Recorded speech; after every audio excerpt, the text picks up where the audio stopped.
Je disais la dernière fois, lorsqu'on a reçu l'équipe qui avait mis en place le forum bien-être et bienveillance, que nous les recevrons de nouveau, puisque nous allons essayer de détailler un petit peu plus. Et on reçoit, cette fois-ci, on va parler de nouveau bien-être et bienveillance avec Romy Malbrougou. Bonsoir. Rezkia Ben Mira, donc elle est donc animatrice sociale, et Anne-Sophie Fénard, donc qui est enseignante en cuisine en lycée professionnel. C'est ça. Donc on va dire que c'est Victor Chercheur à Saint-Louis, histoire de faire un coucou aux gens de Saint-Louis. Ma question, alors d'abord, comment s'est déroulé ce forum bien-être et bienveillance? Alors, donc c'était assez simple, il y avait beaucoup de monde dans les locaux, donc voilà, de mon point de vue, ça a eu un beau succès. Les conférences étaient assez bondées, il y a eu, voilà, j'ai pas vu avec Carole Iwaro, mais je pense qu'on a eu un bon retour en fait par rapport à cet événement-là. Il se passait quoi dans ce forum? Il y avait quoi exactement? Alors, il y avait bien-être et bienveillance. Ouais, c'est vaste hein, quand même comme sujet. Donc il y avait donc du yoga qui était proposé, donc bien-être corporel. Il y avait aussi des massages qui étaient proposés. Il y avait aussi donc une conférence que j'ai animée, méditation aussi. Yoga, des outils aussi pour les parents destinés à améliorer les relations avec les parents. Qui? Avec l'arbre à grandir, avec les enfants. Avec les enfants, oui, c'est ça.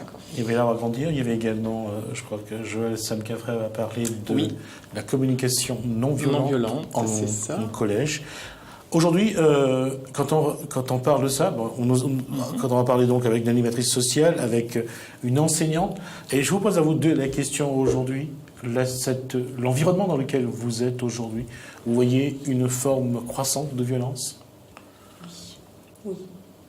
Incivilité, les gens n'arrivent pas à communiquer et effectivement les élèves sont violents entre eux, ne se parlent que, se parlent avec des gros mots, ils s'insultent beaucoup, voilà. Et c'est vraiment un souci pour moi de rétablir une communication plus apaisée et voilà, où les messages en fait éducatifs peuvent mieux passer qu'au travers de la violence. Le fait que c'est en vase clos, parce que c'est un lycée où ils apprennent à connaître leur environnement, à maîtriser leur espace, c'est ça qui leur donne aussi cette certitude dans ces schémas de comportement parfois brutal, je dirais brutal pour... En lycée professionnel, on a un public quand même assez particulier. Alors on va dire social. Voilà, au niveau social... il y a beaucoup de situations compliquées et du coup ils viennent extérioriser leurs difficultés dans le lycée. Est-ce que, soigner, non c'est pas ça, s'occuper des enfants en tout cas et leur faire des forums pour leur faire comprendre, est-ce que c'est vraiment les enfants qu'il faut toucher ou les parents? Parce que c'est vrai qu'effectivement cette violence à l'école par les mots et des insultes qui s'en rendent pas compte, c'est peut-être qu'à la maison ça crie tout le temps, c'est entre la musique qui est à fond, la maman qui parle au-dessus de la musique et tout, etc. C'est peut-être à ce niveau-là qu'il faut voir. Un enfant a besoin de calme et de silence et d'apaiser. Et c'est vrai que souvent c'est. Est-ce que c'est votre rôle à vous aujourd'hui justement d'absorber ce trop-plein? Je ne sais pas si c'est mon rôle, mais en tout cas je suis confrontée tous les jours à ça et je suis obligée d'agir pour que ça aille mieux. Maintenir une discipline. C'est pas maintenir une discipline justement, parce que c'est pas sur un rapport de force. C'est leur amener de la douceur dans leur communication et dans leur vie. Et voir qu'on peut aussi exprimer ses émotions sans forcément être dans l'agressivité, mais laisser passer ce qui vient et comprendre. Accompagner. Voilà. Donc, même question pour vous, l'environnement. L'environnement, à mon sens, il y est pour beaucoup. Et il est vrai que dans les familles...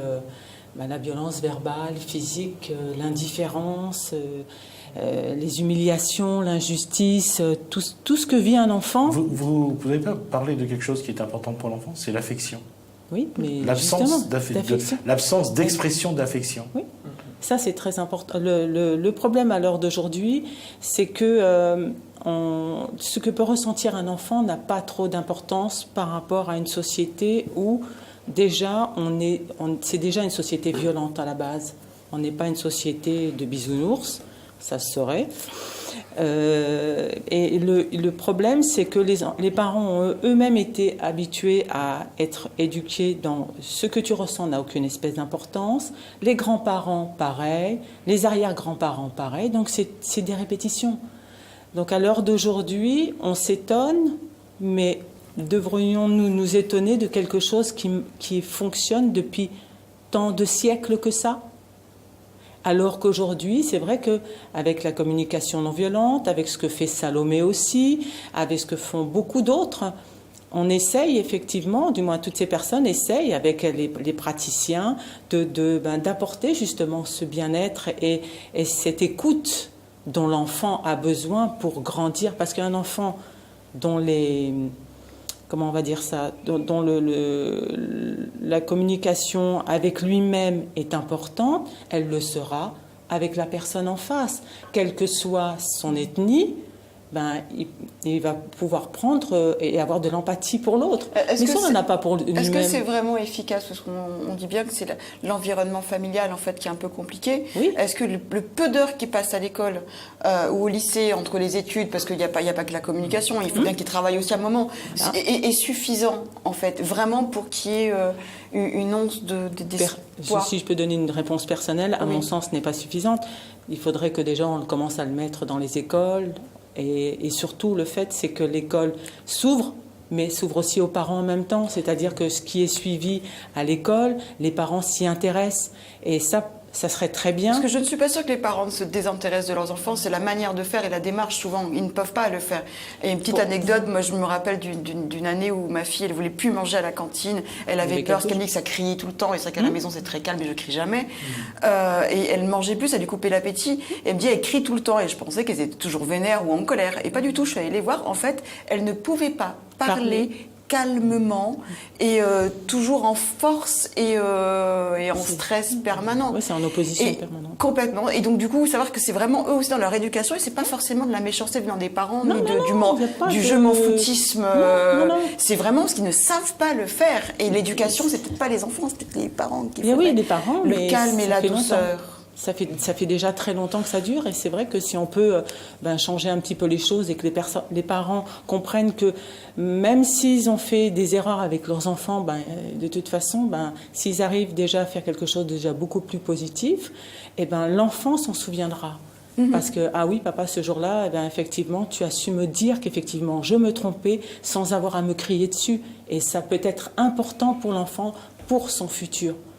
Mine de rien, pour une jeune fille, pareil. Bien-être et bienveillance. Romy m'aime beaucoup entre la pensée positive, où on apprend aux gens à se conditionner à dire, juste un exemple, je vais arrêter de fumer, ou plutôt de dire je pense à ma santé, pour vraiment le placer dans une bonne émotion. La psychologie positive aujourd'hui, dans un contexte aussi complexe, comment l'amener à dose homéopathique pour que l'enfant d'abord, parce qu'il faut que ce soit l'enfant qui s'en imprègne, pour que après les parents aient envie de suivre. Pour moi, pour rebondir par rapport à ce que Reskia disait, déjà si en classe les professeurs mettent ça en place et que l'enfant sent qu'il a un espace d'écoute, déjà ça contribue vraiment à désamorcer en fait beaucoup de pression, même s'il l'a pas par ailleurs chez lui. Maintenant, heureusement qu'il y a des associations à La Réunion, justement, qui œuvrent spécifiquement auprès des parents pour justement, à travers, par exemple, notamment des ateliers qu'on appelle Faber et Maslich, pour justement, en fait, favoriser cette écoute, parce que c'est vraiment ça qui est le cœur le cœur de ce qui va faire la différence, donc l'écoute et l'empathie. Le fait que l'enfant se sente compris et entendu, oui. Excusez-moi, les professeurs est-ce qu'ils ont le temps de le faire, les professeurs? Parce qu'on parle des professeurs, mais ils ne sont pas là pour ça non plus. Bien sûr. Et puis ça peut devenir très compliqué quand même. Est-ce que les professeurs ont le temps, en fait, de s'étaler sur ce sujet? On fait passer au travers de nos pratiques pédagogiques. Bon, moi, je suis en lycée professionnel, donc j'enseigne du pratique, de la cuisine. Et au travers de mon enseignement, je vais amener, par exemple, avant un TP, je demande aux élèves de se recentrer sur comment ils sont là, pourquoi ils sont là, et quelle est leur météo interne du jour, pourquoi ils sont énervés, est-ce qu'ils sont en vie. Et puis je leur donne l'objectif de la matinée par rapport à leur ressenti. Et si quelqu'un a envie de partager un mal-être, ou parce qu'il s'est disputé avant de venir à la maison, Il a le droit de parler. Ils le font ? Oui. Ouais, ouais. C'est surprenant, mais ils le font. Et j'ai beaucoup plus de cohésion en cuisine. Du coup, j'ai une vraie équipe. Parce que je vois l'élève au-delà d'un élève avec un professeur. Je vois l'élève comme un être humain, quoi. Ce qui explique une chose aussi, je vais juste faire une parenthèse et après je vais repasser la parole à Romy. C'est-à-dire que dans la cuisine, ce qu'ils font, ils ont ce qu'on appelle une concrétisation de l'effort qu'ils font. Donc la motivation vient de la concrétisation. Et quand on parle de psychologie positive, et revenir à ce que disait Madame tout à l'heure, montrer qu'ils sont capables, leur proposer des miroirs dans lesquels ils voient des images d'eux vraiment positives, c'est une démarche qu'il faudra vraiment essayer d'amener vers l'enseignement, sachant que en fonction des matières, en fonction de la théorie et de la pratique, chaque prof n'aura pas les mêmes outils. Tout à fait, et je rejoins ce que disait tout à l'heure donc l'intervenante du groupe Simon Gavol, qui parlait on parle souvent en fait de choses négatives, mais c'est important de souligner le positif. Et je crois que si on arrive à trouver un équilibre entre le fait de critiquer négativement et aussi de valoriser quand il y a l'occasion, je pense que ça peut vraiment contribuer à changer en fait les mentalités. Et je crois qu'on a vraiment besoin en fait de valorisation. Et ce qui revient à une question de Jessica tout à l'heure, là, ce sont les adultes qui doivent d'abord proposer la première image, une première image positive. C'est-à-dire que ça revient à vous, parce que c'est à vous de transmettre aux enfants, que ce soit une animatrice sociale ou un enseignant. Aujourd'hui, vous avez les outils, ou alors il vous faudra encore faire de la formation pour avoir ces outils pédagogiques. Non, il faut de la formation. Il faut mettre en place des projets. Il faut que j'arrive à sensibiliser mon chef d'établissement. Enfin, mais c'est en marche. Il y a de plus en plus d'établissements qui ont ces pratiques-là. Ils ont une démarche positive là-dessus, sur ce genre de démarche et tout. Il y a quelque chose qui se passe actuellement en Finlande. C'est une discussion, je ne dis pas que la décision est prise. La Finlande, c'est l'un des pays où le système éducatif donne le plus de résultats en termes d'élèves instruits. En tout cas, si on tient compte de ce que donne le classement de l'OCDE. Et aujourd'hui, la Finlande réfléchit à dire on garde un tronc commun. En termes de matière à apprendre aux élèves, on va leur apprendre 4 ou 5. Mathématiques, la langue, l'apprentissage de la langue. Et est-ce qu'aujourd'hui, il y a des matières, et on ne va pas se faire mettre à dos les enseignants qui font des matières qui, à la rigueur, aujourd'hui peuvent prêter à controverse. Est-ce qu'il y a des matières qu'on peut supprimer aujourd'hui et laisser un peu plus de temps à l'apprentissage? Excusez si je pose la question, mais... Je suis désolée, je peux répondre, oui. Laisser plus de temps avant, on va pas dire avant c'était mieux, mais avant il y avait l'instruction civique, peut-être pas le salut au drapeau, mais le début, parler de choses qui touchent tout le monde. On a mis au lycée une heure de classe soi-disant pour qu'ils proposent des projets. Cette heure-là, généralement, c'est pour rattraper un cours raté par un prof ou autre. Aujourd'hui, il faut vraiment proposer des heures à bien-être et à cette bienveillance. C'était nécessaire? Ah oui. Pour moi, oui, c'est nécessaire. En plus, ils sont en demande. Parce qu'au moins, ils vont pouvoir parler vraiment avec leur cœur. Ils vont pouvoir dire, aujourd'hui, en fonction de ce que tu viens de me dire là, je ne me sens pas bien parce que, je trouve que c'est violent ce que tu m'as dit, ce qui a été dit là. Donc, comment on pourrait faire pour que tu puisses me dire les choses un petit peu différemment? Et je suis sûre qu'entre eux, il n'y aurait pas de souci. Et puis c'est toujours des nouvelles matières pour eux. Moi, je trouve que ça soit en maternelle, primaire, collège ou lycée, il serait quand même intéressant d'avoir ne serait-ce qu'une heure par semaine où on valorise, où c'est vraiment que des séances où on remarque la valeur de l'enfant. C'est peut-être beaucoup plus humain, je dirais, même connaître un petit peu l'enfant, ce qu'il pense, que leur demander tu quittes tes problèmes s'il en a, t'arrives, tu travailles, t'as rien à dire, tu ouvres ta gueule, excusez-moi du mot, mais t'es collé, t'es puni, etc. Enfin, c'est tout de suite la punition, la restriction, pas le temps de s'exprimer. Et en plus, s'il le fait pas à la maison, à quel moment il le fait, Donc, il va le faire dans les insultes, il va être en colère. La colère est une émotion, donc généralement on ne l'écoute pas, tais-toi, t'as rien à dire, va au piquet. C'est ça. Voilà, et pour moi, c'est intéressant justement d'avoir ces moments où chaque classe est valorisée. Je voulais quand même dire une chose à destination des parents. C'est vrai qu'on peut pointer du doigt parfois l'absence d'écoute, l'absence de prendre le temps pour écouter. Mais mettons quand même à leur crédit que parfois ce n'est pas évident entre tout ce qu'ils ont à faire, en toutes les responsabilités qu'ils ont. Parfois un parent a besoin aussi de souffler, je veux dire, c'est quelque chose. On peut souffler en discutant, ça il faut comprendre, faut pas croire que discuter avec son enfant non, ce que j'essayais de dire, c'est que... Non, c'est pas ce que je disais. Il faut trouver un aménagement, il faut s'aménager le temps de le faire. Il faut que l'enfant et le parent trouvent le moment de se parler. Et c'est un moyen de souffler ensemble, hein. Et de souffler ensemble. C'est de souffler ensemble, de se comprendre. C'est comme désolé, je vais parler crûment, c'est comme le caca du matin, c'est une obligation. Et ben discuter avec son enfant tous les jours, mais tous les soirs en rentrant, par exemple, qu'est-ce qui s'est passé aujourd'hui, qu'est-ce qu'il y a eu, il y a un truc qui ne va pas, et puis voilà. Tout le monde n'aura pas malheureusement ce laps de temps. Oui, mais il faut que les gens comprennent que la discussion avec un enfant est privilège. obligatoire. On ne fait pas un enfant par accident, il faut bien le comprendre. C'est pas un problème, un enfant. Un enfant est là, et je pense qu'il faut s'en occuper.